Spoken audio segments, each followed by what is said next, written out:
In a move that might concern many supporters of the right to keep and bear arms, especially those familiar with the growing trend of mega corporations and mega banks to follow the collectivist political agenda of ESG, that's environmental social governance, credit card issuers MasterCard, American Express, and finally Visa over the weekend announced that they'll begin recording gun shop sales in their own unique database category. Hi everyone, I'm Gardner Goldsmith for MRC-TV, and here's the story. Ken Sweet of the Associated Press writes that Visa follows American Express and MasterCard in adopting the newly created gun store code issued by what's called the International Organization for Standardization, the iOS, sometimes abbreviated ISO.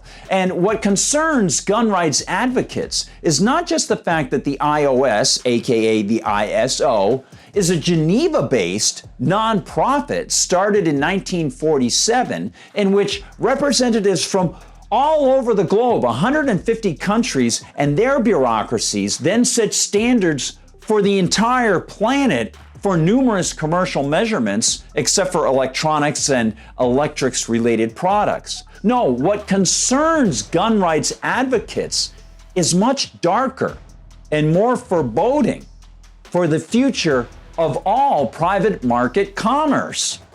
The AP's Suite reports this, quote, merchant category codes now exist for almost every kind of purchase, including those made at supermarkets, clothing stores, coffee shops, and many other retailers. Well, that's all well and good, but the AP article itself comes under a URL containing terms such as gun, violence, shootings, New York City, and politics.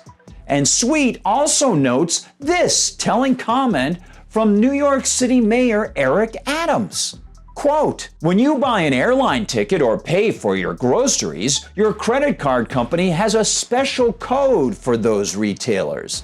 It's just common sense that we have the same policies in place for gun and ammunition stores, leaving many of us to wonder why. It's one thing for private free market participants to choose to adopt a practice that might make their work easier or make their customers' relations smoother or make them quicker, or that might help their record keeping and ability to restock their products. But that's all private.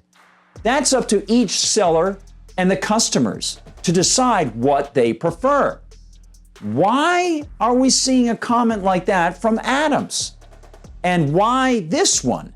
Sweet notes, quote, the city's comptroller, Brad Lander, said it made moral and financial sense as a tool to push back against gun violence. The International Standards Organization has not yet created, and the credit card companies have not yet begun to use something as simple as a merchant category code for standalone gun shops that, just like in every other area of our economy, identifies purchases that come from particular kinds of stores and enables suspicious activity to be reported. Why would an agent of the government, such as the rabidly anti-rights Adams or Comptroller Lander, mention how we should have certain policies in place for gun and ammo stores, or make the incredibly arrogant claim that this move of the credit card companies made moral and financial sense when those government employees don't own or run gun and ammo stores? Unless, of course, there's something else afoot. Something that not only sees gun sellers stuck with the already unconstitutional and immoral state and federal reporting, age restriction, background check, and numerous other diktats foist on them, but also opens the door to much more. Indeed, Sweet also writes, quote, two of the country's largest public pension funds in California and New York have been pressing the country's largest credit card firms to establish sales codes, specifically for firearm-related sales that could flag suspicious purchases or more easily trace how guns and ammunition are sold. Things are becoming clearer now. And guess what? Those pension funds are government employee pension funds based in hard-left public sector union-packed locales.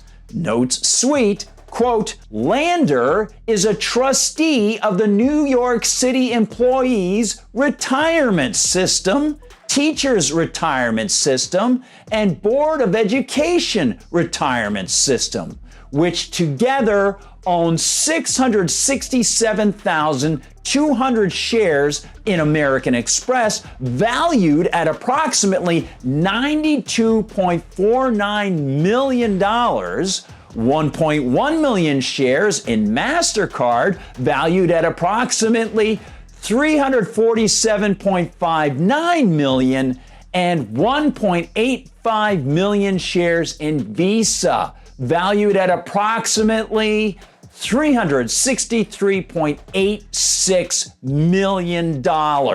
That's right. This anti-gun government employee not only wants to see government officials somehow able to use private gun shop sales records from credit card corporations, he literally helps control nearly $1 billion worth of total shares for all three of those credit card companies. We did this at the Comptroller's office in our role as investment advisor and fiduciary to three of the city's pension funds.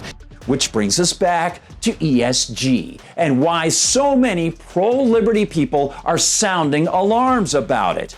We understand the vastness of government nets that use central banking, federal handouts, multinational, supranational organizations, so-called non-governmental organizations, NGOs, and all of those people that get funds and staff indirectly connected to political industrial interests.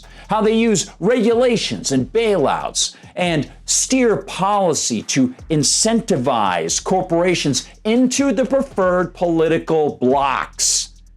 This is a manifestation of the ESG for gun rights suppression. And as Sweet reports, it casts a dark shadow over gun buyers and gun sellers, as well as anyone who believes in the sanctity of self-defense and private voluntary market association. The implication from Adams and Lander is some kind of coming in position of government snooping or demands for sales records in exchange for, of course, licenses to operate. And of course, such flagging carries very large ramifications. Quote, gun rights advocates argue that tracking sales at gun stores would unfairly target legal gun purchases, since merchant codes just track the type of merchant where the credit or debit card is used, not the actual items purchased. A sale of a gun safe worth thousands of dollars and an item considered part of responsible gun ownership could be seen as just a large purchase at a gun shop. But the practical problem of the wrong item being flagged for the government is actually beside the point. The point is that as the residents of Boston, Massachusetts understood when the British imposed the Stamp Act in the 18th century, and as the British demanded instant access to any locale or personal attire in order to check for said British legal stamp, it's not the place of any human being to demand that you or I or anyone else submit to a search or to a demand that we carry some identifying mark like a stamp or ISO code. The Fourth Amendment to the U.S. Constitution was written to ensure that such vile government activity wouldn't occur, And it specifically requires a judge, upon his or her determination of probable cause. And by the way, many of us, like me, don't think that that goes anywhere near far enough to protect against government.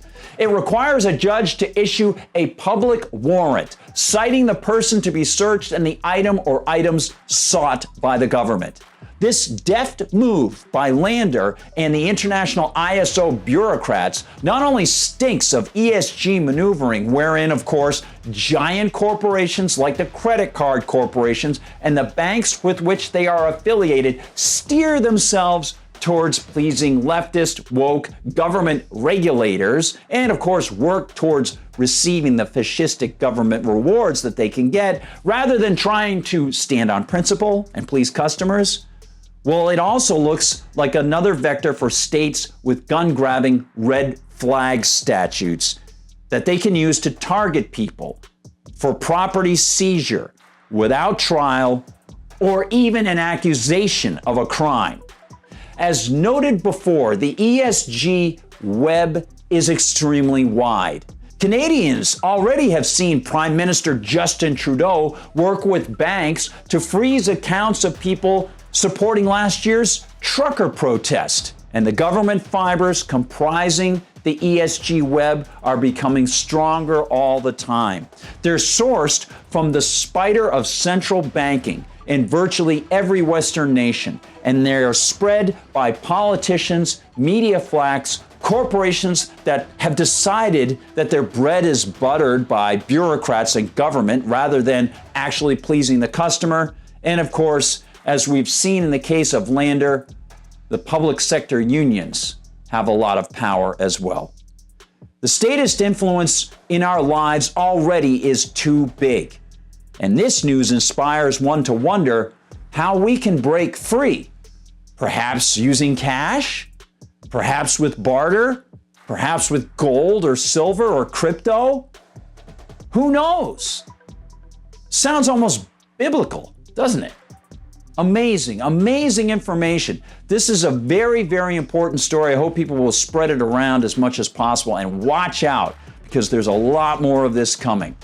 A lot more of this. Thanks so much for watching, everybody. Please like and subscribe. See us at Rumble. Hit the little plus sign. It helps push us up in the algorithms. And of course, Rumble doesn't censor us there. If you're watching on YouTube, appreciate it. And of course, watch out, because you have to make sure that you're still subscribed there. A lot of people drop off. Follow MRC-TV on Twitter. And by the way, one of my friends who writes a lot of great nonfiction books mentioned that he's seeing people being pushed off by Twitter. You might want to double check and make sure that you are being followed and you're following the people you think you're following on Twitter. And we'll see you on Facebook as well. We'll see you in Parler, on TikTok and Instagram. And if you want to find me on Gab, I'm at Gardner Goldsmith, and on Twitter, I'm at Gard Goldsmith. Thanks so much for being kindred spirits, everybody. For MRC TV, I'm Gardner Goldsmith.